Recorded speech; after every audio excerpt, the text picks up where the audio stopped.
You ask Tiger to solve.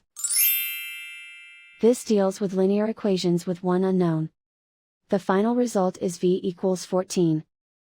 Let's solve it step by step. Swap sides. Isolate the v. Multiply both sides by inverse fraction 2 over -5. Move the negative sign from the denominator to the numerator. Group like terms. Multiply the coefficients. Simplify the arithmetic.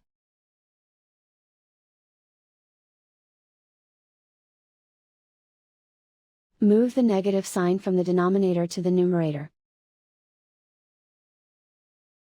Multiply the fractions.